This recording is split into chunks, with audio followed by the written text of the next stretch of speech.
नमस्कार, मैं विक्रम भगत नागवंशी और आप देख रहे हैं मधुबनी न्यूज। पंचायत चुनाव का बिगुल बज चुका है। जो भी जनप्रतिनिधि मैदान में हैं वो पूरी कोर कसर नहीं छोड़ना चाहते, पूरी ताकत झोंक चुके हैं।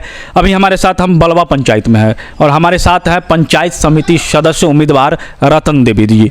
तो इनसे हम बात करेंगे कि आखिर इनके मुद्दे क्या है और जनता के बीच में किन मुद्दों को लेकर के जा रहे हैं। इनसे मैथिली में हम बात करेंगे। ये बताओ, जनता से की अपील कर चाहबी अपने? जनता से की अपील कर चाहबे? जनता के हम सेवा करबे।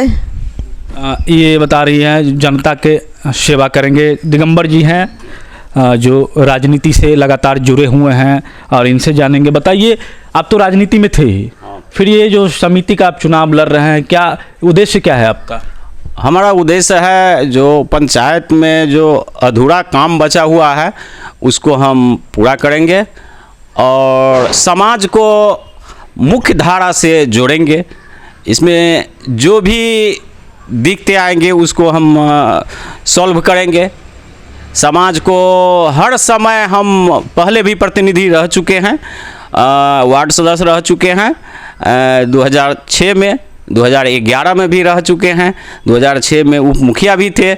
उस समय भी हम इस पंचायत में बहुत सा ऐसा काम किए जो समाज के बीच में बहुत ज़्यादा अच्छा है। मुझे इस पंचायत समिति का चुनाव लड़ने का मौका मिला जो हम लोगों को आरक्षण के तहत यहाँ सीट मुखिया और सरपंच का अनुसूचित जाति का है और हमारा सामान्य वर्ग में जो महिला उम्मीदवार है इस जगह मैं चुनाव लड़ना चाह रहा हूँ।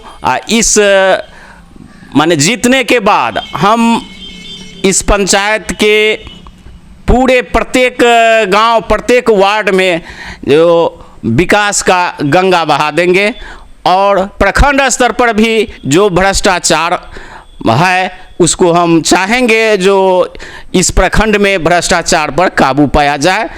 इस तरह से मेरा कहना। निश्चित रूप से आपने कहा है जो पंचायत में विकास की गंगा को अब बहाएंगे। तो ये बताइए कि जो पिछले 5 साल था जो पंचायत समिति सदस्य रहे हैं, क्या वो लायक थे? क्या उन्होंने जनता के साथ में सही से बिहेव किया, सही से काम रहा उनका? क्या रहा पिछले 5 साल का जो लेखा जोखा आप देखते हैं? उसका किसी तरह का विकास का काम उन्होंने नहीं किया। वो माने इधर से उधर और एक दूसरे को झगड़ा लगाने का काम किया। जो ये काम वो नहीं किया, ये काम वो नहीं किया, यही काम उसका था।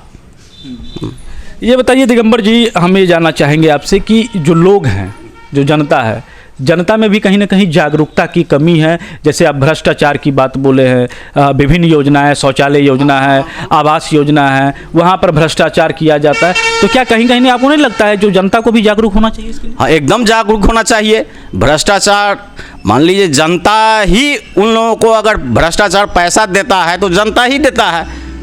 उसको यह समझ नहीं है जो ये हमारे लिए आया है, ये हमारा नौकर है और मैं उसका मालिक हूँ। उनका काम है, नौकर है, नौकर का काम करेगा और हमको ये अधिकार है जो वो शौचालय है या पीएम आवास है उसको देना है। हमारे लिए आया है, देना है। और ये लोग, जनता लोग नहीं समझ रहे, इसमें कमी है जनताओं में और लोगों को इसके प्रति जागरूक होना चाहिए। जागरूक होना चाहिए। ये चीज़ बताइए कि अंत में एक चीज़ बता दीजिए, जो जनता को आप जो वोट मांगने जा रहे हैं, अपील क्या करेंगे? कुछ अपील आप कर दीजिए।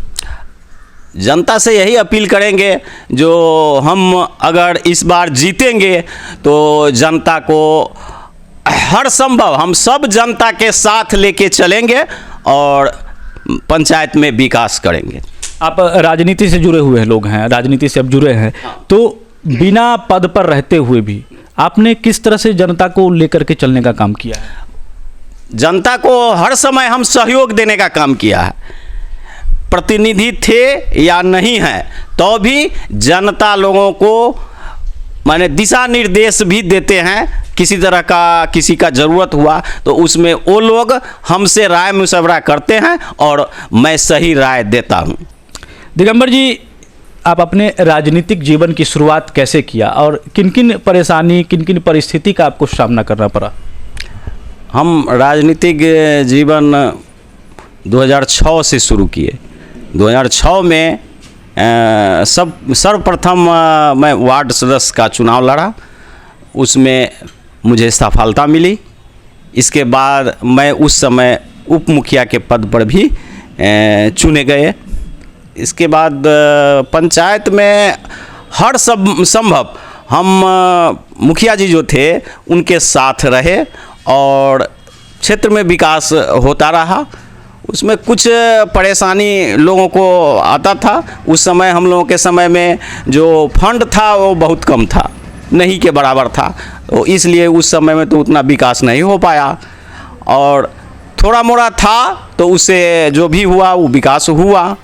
इसके बाद फिर हमने 2011 में भी चुनाव लड़े, वार्ड सदस्य का चुनाव लड़े, उसमें भी मुझे सफलता मिली।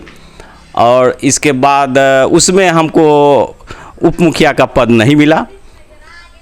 इसके बाद उसमें बहुत सा माने पंचायत में जो काम था, बहुत डिमांड था, जो ये काम नहीं वो काम नहीं। उस समय वृद्धा पेंशन का लोगों में अति था, जो वृद्धा पेंशन हम इस पंचायत में लगभग 2000 से ऊपर वृद्धा पेंशन धारियों को वृद्धा पेंशन दिलवाए। और उस समय इंदिरा आवास का माने अति था। उस समय लिस्ट निकलता था जो इस पंचायत में इतना हरिजन का, इतना अनुसूचित अति सामान्य जाति का इंदिरा आवास मिलता था। उसमें भी 100% जितना हम लोगों को प्रखंड से आवंटन हुआ, जितना आवंटन हुआ उतना माने इंदिरा आवास हम लोगों ने बनवाया और लोगों ने बनाया। इसके बाद बहुत सा ऐसा योजना था जो हम लोगों ने उसको प्रखंड स्तर पर, उसको पंचायत स्तर पर लाए और बनवाए। इस तरह से बहुत सा था। हम लोगों का उस समय इतना अधिक था, कम पैसा आता था पंचायत में। और देखिए अथी में स्वास्थ्य विभाग में उस समय थे तो उस समय हम लोगों के यहाँ डॉक्टर भी रहते थे, दवा भी मिलता था। लेकिन अभी के समय है हमारे पंचायत में एक हॉस्पिटल है, स्वास्थ्य अतिरिक्त केंद्र उसको बना दिया गया है, और न उसमें डॉक्टर है, न उसमें दवा मिलता है, न कभी खुलता है। वो पूरे के पूरे चौपट है। हमने विधायक जी को भी कहे जो इसको आप देखिए अपने स्तर से, लेकिन उन्होंने भी उसको नहीं माने, नहीं सुने। और इस तरह से फिर हम चाहेंगे जो उसका हॉस्पिटल का भी विकास हो। हम अगर जीत के जाते हैं प्रखंड में तो इस तरह का प्रस्ताव हम भेजेंगे, प्रखंड स्तर से भेजेंगे जिला और राज्य स्तर पर भेजेंगे। जो हम लोगों के यहाँ जो हॉस्पिटल है उसमें डॉक्टर की व्यवस्था हो, दवा की व्यवस्था हो। जो यहाँ मध्य क्षेत्र में, प्रखंड के मध्य क्षेत्र में बलवा हॉस्पिटल पड़ता है, लेकिन यहाँ माने किसी तरह का सुविधा नहीं है। इसलिए इतना मैं कहूँगा, इतना जो और सब नहीं, आप विभिन्न पार्टी में भी प्रखंड अध्यक्ष के पद पर रहे हैं, विभिन्न पार्टी में भी आप काम किए हैं, कार्यकर्ता के रूप में आपने काम किया है। तो एक चीज़ आप बताइए कि प्रखंड स्तर पे, मैं पंचायत की बात छोड़ देता हूँ, प्रखंड स्तर पर बताइए कि ऐसी कौन सी चीज़ है जिसको सुचारू करना बहुत ही जरूरी, जैसे आपने स्वास्थ्य विभाग की बात किया। हाँ, तो स्वास्थ्य विभाग है और शिक्षा विभाग भी है। शिक्षा विभाग में भी इस तरह का मन अति हो गया है जो लोग जो अपने बच्चे को स्कूल तक भेजना नहीं चाहते हैं, वो प्राइवेट स्कूल में माने रखे हुए हैं। इस तरह की वहाँ शिक्षकों की भी कमी है, और जो भी शिक्षक है वो माने पढ़ाने लायक नहीं है।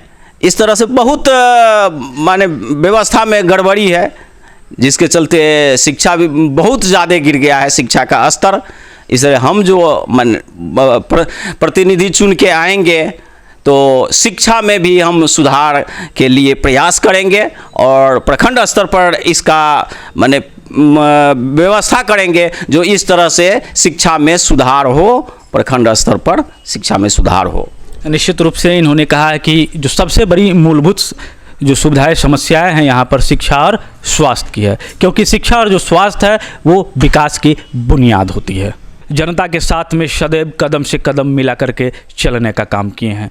तो आप बने रहें मधुबनी न्यूज़ के साथ। यदि आप फेसबुक देख रहे हैं तो हमारे पेज को लाइक करें और यूट्यूब देख रहे हैं तो हमारे चैनल को जरूर सब्सक्राइब करें। धन्यवाद।